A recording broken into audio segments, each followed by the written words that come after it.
Today's daf is daf Lamed Dalid, but we're going to backtrack a little and review Rabbi Shimon on the bottom of Lamed Gimel Amid Beis, 5 lines up from the bottom, and we're trying to figure out what do we derive from Shavuos HaPikadon to Shavuos HaEdus, and possibly even vice versa.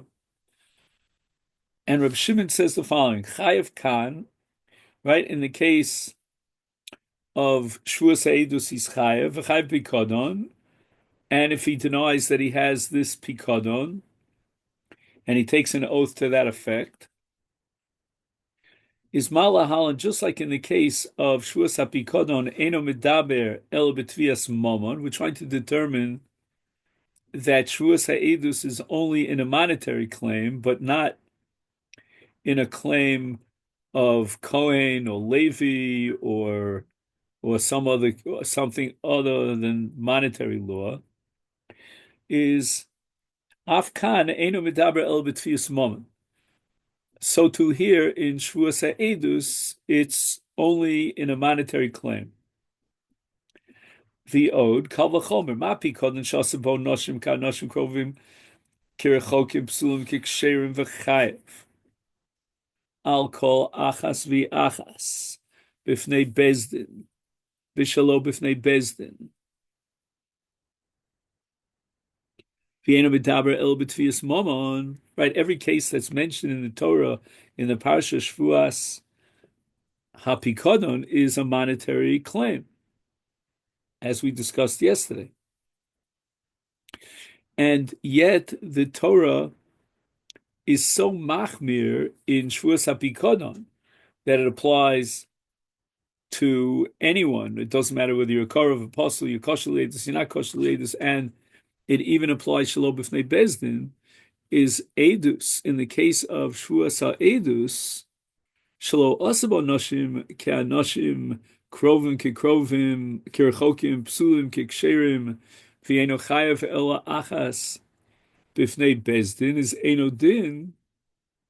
If the Torah is more makil in and whittles down and restricts the chiyuv of Shavuos HaEdus, then for sure shalo yehei medaber el b'tvias momon, then certainly that limitation that it only applies to monetary claims should apply to Shavuos HaEdus. So the Gemara now rejects it and says, Mal pikadon shekein lo asabo mushba kinishba. I'll show you that there is a chumrah in Shavuos HaEdus that doesn't apply to Shavuos HaPikadon. And what's that?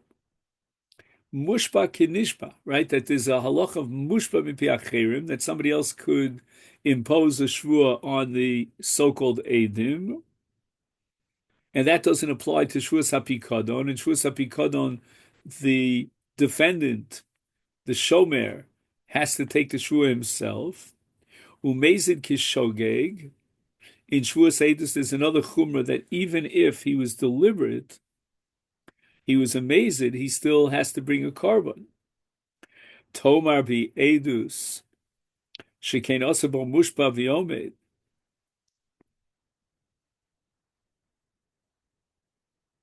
In the case of edus, where the Torah is more machmir, and even if someone imposes the shvua on him, namely the litigant, umezid kishogeg, and he's chayev even for mezid, whereas I'm not sure what I said, but I meant to say that Shavuos HaPikadon is not chayev for mezid. So that slugs up your kal v'chomer. This pircha now proves that the Torah is more machmir in Shavuos HaEdus, and therefore it could very well be that even though Shavuos HaPikadon only applies to monetary claims, nevertheless Shavuos HaEdus would apply even to other kinds of claims. Talmud Lomar. So now that the Gemara rejects the kal v'chomer, Rabbi Shimon has to find another source from which he'll derive the conclusion that Shavuos HaEdus is limited to monetary claims, and that's going to be Talmud Lomar techto l'gzeira shava. So when you have a kal v'chomer, then you have a pircha on a kal v'chomer. But a gzeira shava techto, that cannot be rejected by virtue of a pircha. There's no pircha on a gzeira shava. And in the two parshios, the word techta appears. In the parsha Shavuos HaEdus, it says Nefesh ki techta v'shama kol ola, and in the parsha of Shavuos HaPikon it says Nefesh ki techta u'mala b'mal. Is malahal, just like in the case of Shavuos HaPikon, where the Torah specifically delineates monetary claims. V'yein v'daber el tfias mom. And Afkan here too in Shavuos Eidus ein v'daber el b'tfias mom. Maskif law Rabba Baravua. Now this Maskif law Rabba Baravua goes back to one of the other derivations, which was Rabbi Eliezer that we had yesterday on Lamed Gimel. He derived the limitation rule of monetary claims in Shavuos Eidus from OO, which was another kind of Gzeira Shava. So now Rama raised the fine question: OO Bitui Yochichu. We have in the parsha of Shavuos Bitui, it says O Nefesh Ki Tishava Levatis Vasaim Lahara O Lehetiv. So we also have a double O. The Yeshimoim Shvua, and the whole parsha of Shavuos Bitui is about a Shvua, and the Ein Imoim Kohen. There's no Kohen. So we slugged up Sota, which had an OO, because there it was the Kohen. And we slugged up Rotseach, because there it wasn't talking about a Shvua at all. But here we have a parsha that checks off Shvua and checks off the Shvua of the litigant as opposed to the Kohen. And yet Shavuos Bitui applies whenever you take a false oath, has nothing to do with monetary claims or not. So now we're in a bind here to explain Rabbi Eliezer. So we have to figure out whether or not we should take the OO Gzeira Shava to compare Shavuos HaEidus to Shavuos HaPikadon. Is it similar to Shavuos HaPikadon? Or should we take the OO to Shavuos Bitui, and then Afkabin is whether or not Shavuos HaEidus will apply in a non-monetary claim? And the Gemara says, Mistabra Mipikadon Havi L'Melef, we would rather derive the OO from Pikadon, meaning comparing the analogy of Pikadon to Shavuos HaEidus, rather than the analogy to Shavuos Bitui, Shekain Techta Mitechta. Meaning, we're not going to rely totally on the Gzeira Shava of OO, because that might lead us to a Gzeira Shava towards Shavuos Bitui, where it applies even if it's a not monetary claim. So rather, we introduce another Gzeira Shava of Techta Techta. So the Gemara says, Adarabba, Mi bitui havi leila melef shekain chatos michatos. The strange thing is that Shavuos HaPikadon is in a different category. The carbon that a person who violates Shavuos HaPikadon has to bring is called an asham, whereas both in the cases of a Shavuos HaEidus and in Shavuos Bitui, the carbon is a carbon chatos, and Olav Yored is always a chatos. So therefore, we have more of a similarity between Shavuos HaEidus and Shavuos Bitui, and that should lead us in the direction of deriving the OO from Shavuos Bitui rather than from Shavuos HaPikadon. Elamistabra mipikadon havilo lemelef. Then we have to have some sort of a logic that pulls us towards an analogy to Shavuos HaPikadon. And what is that? Shekain chet b'mei. Oh, so now he has a list of four common denominators between Shavuos HaPikadon and Shavuos HaEidus. Number one, date, and that, what does that mean? Chet. It means that the word techta appears twice, right? As we saw the Gzeira Shava techta techta. Number two, b'mezid. They're both chayev in a case of mezid, where Shavuos Bitui is only chayev in a case of shogeg. Number three, tave v'kafre. There's a claim and a counterclaim. That's true for both Shavuos Eidus, Shavuos HaPikadon. It's not true for Shavuos Bitui. And finally, the avre. Avre means to the past. Now, in the case of Shavuos Bitui, we had a machlokas tanoim way back when as to whether or not Shavuos Bitui applies even on the past. When he says, I ate or I didn't eat with an oath, because according to one sheet in the Tanoim, since it says lahara or lahetiv in Shavuos Bitui, that means towards the future. But in the cases of Pikadon, for sure, that's simple. Pikadon is saying, I never got your Pikadon, so that's an oath on the past. And even in the case of Shavuos Eidus, where they're saying, we don't have Eidus for you, it basically means that in terms of the claim of halva that took place in the past, we didn't have Eidus. So that's also called the past. So now we've lined up 4 similarities between Shavuos HaPikadon and Shavuos HaEidus. Now the Gemara is going to turn around and say, well, I have no less than 5 similarities between Shavuos Bitui and Shavuos HaEidus. Adarabah, as we say in Yiddish, Punktverkehr.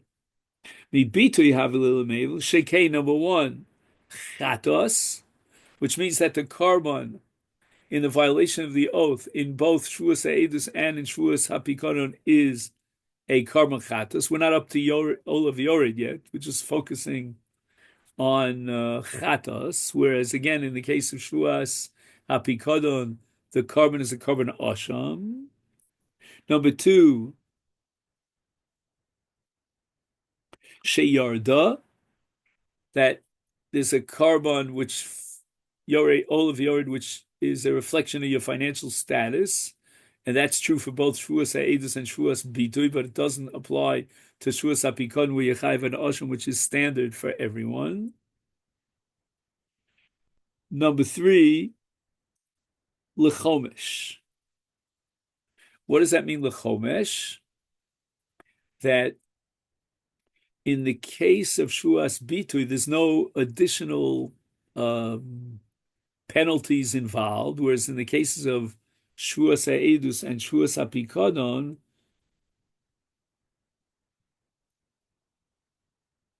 I'm sorry. Only in the case of Shavuos HaPikadon does the Torah impose a penalty of paying an extra 20%. Neither in the cases of Eidus nor Bitui is there an extra chomesh, and that puts Shavuos Eidus and Shavuos Bitui in the same category.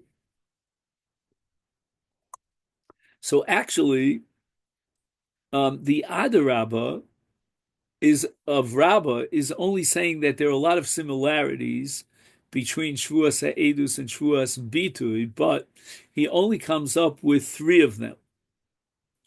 Whereas in the comparisons between Shavuos HaEidus and Shavuos HaPikadon, we came up with 4 of them. So that's what the Gemara answers now. Hani Nefishin.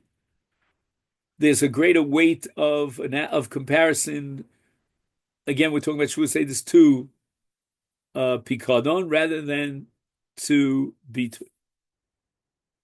Rabbi Akiva Omer v'hoya ki yesham liachas mei ela. If you recall from yesterday, Rabbi Akiva puts the emphasis on the mem of mei ela to tell you that there's one category of Shavuos HaEidus that is excluded from the parsha. Yesh me'elu shehu chayov. There is amongst the categories of Shavuos HaEidus a chiyuv, and v'yesh me'elu shehu potter, but there are categories in which Shavuos HaEidus is potter. Okay, so how do we reconcile this? What are these 2 opposite categories? Tavo mamon, in the case where there was a monetary claim, then chayiv the edim achayiv. But if it was tvo davel acher, let's say he was toveim to testify about a Kohen or a Levi, is pot. Fact, the Gemara now objects to Rabbi Akiva's learning and says, Epochano,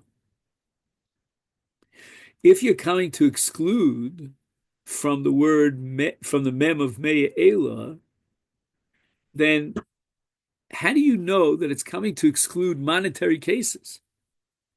Adarabah, maybe it's coming to exclude, I'm sorry, how do you know it's coming to exclude non-monetary cases? Maybe on the contrary, it's coming to exclude monetary cases. So therefore, the Gemara is forced to introduce another element into Rabbi Akiva's derivation, and that's the O Gzeres Shava. Rabbi Akiva O into Rabbi Eliezer Samach. So Rabbi Akiva derives the fact that Shavuos HaEdus is only in a Tvias moment from the O to Shavuos HaPikadon. But then you might want to ask, according to Rabbi Akiva, why does he bother with Mei Ela? Why does he need the Mei Ela? So apparently, the Mei Ela goes on monetary cases. Now, it's from O of Rabbi Eliezer. Rabbi Akiva derives that there's only going to be a chiyuv of Shavuos HaEdus in monetary case, but the Mei Ela in Shavuos HaEdus is going to exclude something within the category of monetary cases. My benayu bein Rabbi Eliezer bein Rabbi Akiva. He could be benayu mashbia ede karka. Rabbi Chayav Rabbi Akiva pturin. Ulu Rabbi Yochanan Yomar Asa mashbia karka. Afil Rabbi Eliezer pturin. My ika bein Rabbi Eliezer of love. Ika benayu ede knas. Okay. So I read a lot of the Gemara now because I want to give you the overview of what's going on here. The Gemara is going to suggest two approaches to the nafkamina between Rabbi Eliezer and Rabbi Akiva. Again, let's go over this. Rabbi Eliezer derives the exclusion of non-monetary cases from OO. Rabbi Akiva also has to use OO, but in addition, Rabbi Akiva has the Mei Ela, the mem of Mei Ela. So what does the Mei Ela exclude? We've already excluded non-monetary cases, and that's true for both Rabbi Eliezer and Rabbi Akiva based on the Gzeir Shav of OO. Where do we go beyond that to exclude something within monetary cases? And the Gemara has two approaches. One approach is Ede Karka, that if, for example, Ruvain is claiming that Shimon is squatting on his karka, he's stealing his karka, and he's toveh to Edim to testify, then according to Rabbi Akiva, the Edim are not chai for Shavuos HaEdus because the Mei Ela excludes Ede Karka, and Rabbi Eliezer doesn't have the drush of Mei Ela, and therefore he includes Edus on Karka in the parsha of Shavuos HaEdus. But the Gemara says that approach doesn't work out according to Rabbi Yochanan because he says that even Rabbi Eliezer agrees that if you are mashbia in Ede Karka, there's a chiyuv. So once again, we're back to square one. That's what is the difference between Rabbi Akiva adding the Mei Ela? And the Gemara answers Ede Knas. So what happens with Ede Knas? We weren't sure exactly in the case of Ede Knas whether or not the Edim should be chayiv when they deny Edus on a Knas, because the Nitva always had a possibility of being Modeh, because Modeh Knas is Potter, and it's not necessarily so that the Edim would be Mechayiv. Also, we introduced Dava Gorm Lamomen because the Edim could only testify against him because he was not Modeh, so it's only an indirect chiyuv. So that's going to be Rabbi Akiva's shita, and he's going to derive it from the mem of Mei Ela. Rabbi Eliezer doesn't have that drasha, and therefore he would include Ede Knas. And now we get to the main sugya for today, Rabbi Yossi Hagli.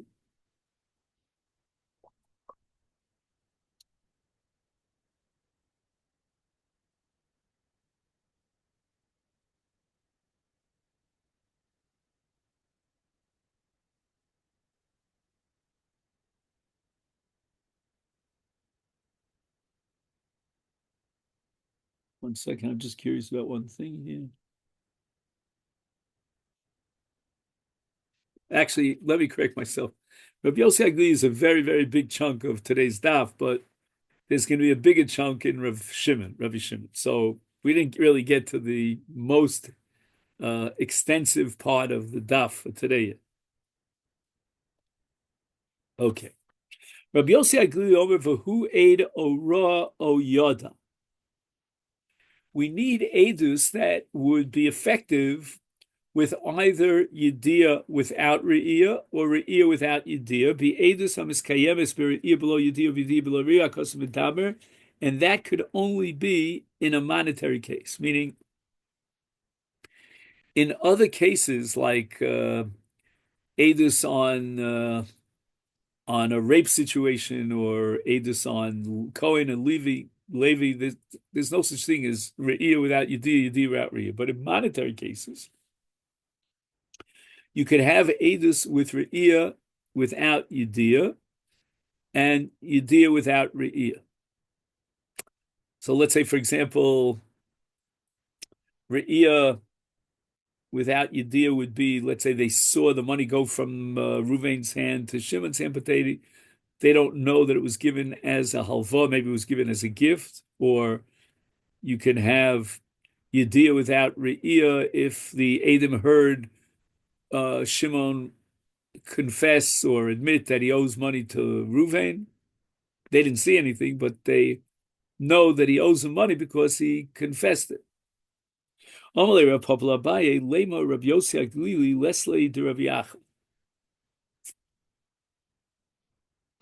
here we get into a sugya which is called umduna. In fancy English, it's called circumstantial evidence. And we have a major machlokes between Rabbi Acha and the rest of the Tanoim, probably, as to whether or not in Hilchus evidence, in Edus, you can rely on circumstantial evidence. And Rabbi Acha Omer, you can rely on circumstantial evidence. Sanya Rabbi Acha Omer Gomel Ocher Ben Agmal Venimsa Gowel Horig Betzida V'Yedush Rago. So that Rabbi Acha relies on circumstantial evidence. You see, right, two camels, and one camel, is shooting out whatever, and the other camel drops dead. You didn't actually see one camel kill the other camel, but the circumstances indicate that he did. And Rabbi Acha will rely on circumstantial evidence on Umdin. So the Gemara says the Islay, if Rabbi Yossi accepts the principle of Azlin and Basar Umdin of Rabbi Acha, that we rely on circumstantial evidence, then Bedin Nefashos Nami Mishkach. So you could have Yediyah without Re'iyah, even in a murder case.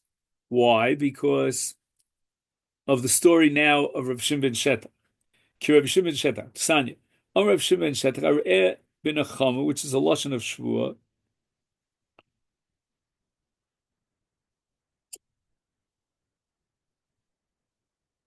Or Klola. In Lora Isi, meaning I swear to you, this is what happened. I saw Echad Sharatz Achar Chaver L'Churva. So Ruvain is running after Shimon into a rune, we'll call it, Ruin.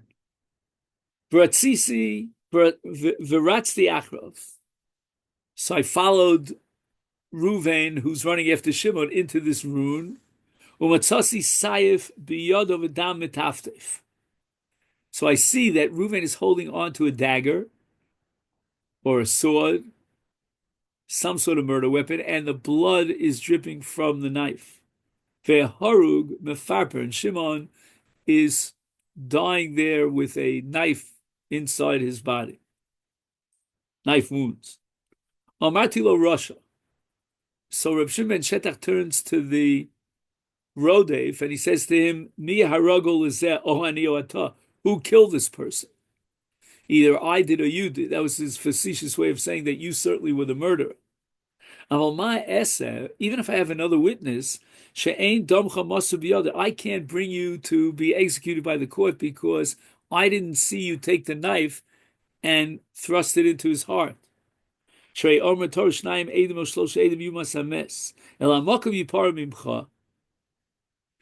God will mete out punishment from you. And they said, and Reuven was bitten by a dangerous serpent and he died. In any event, we have a case in Ritzicha of Umdana. And apparently, if you hold and maintain that Umdana is valid, that circumstantial evidence is valid and reliable, then according to Rav Acha, not only would you be able to be tovea the living, surviving camel, but you could also be tovea Ruvain, who was running after Shimon, etc., etc., And then you would have Edus Yediyah below Re'iyah. So Re'iyah means you didn't see the actual stabbing, but Yediyah, you know he stabbed him because you know that you didn't stab him. So therefore, we have to assume that Rabbi Yossi Aglili, who excludes non-monetary testimony from Shavuos HaEdus, because there's no possibility of Yediyah without Re'iyah outside of monetary law, then he must be rejecting circumstantial evidence, because if circumstantial evidence is valid outside of monetary law, like in a case of Ritzicha, then the law would be that there should be a Shavuos HaEdus even on a day Ritzicha. The Gemara rejects it. Afilu tema islay l'Rabbi Acha, maybe Rabbi Yosef Glili also accepts umdana, that we can rely on circumstantial evidence. But bishlemi yediyah below re'iyah mishkachas, I have now a case of yediyah without re'iyah. Let's say in that murder case where he knows he killed him but he didn't see it. Ella re'iyah below yediyah hecha mishkachas, right? But in monetary cases, you could have Re'iyah, where you saw the money going from one person's hand to the other. You don't know why the money was given over. So that's Re'iyah without Yediyah. And we can rely on the Eidei Re'iyah.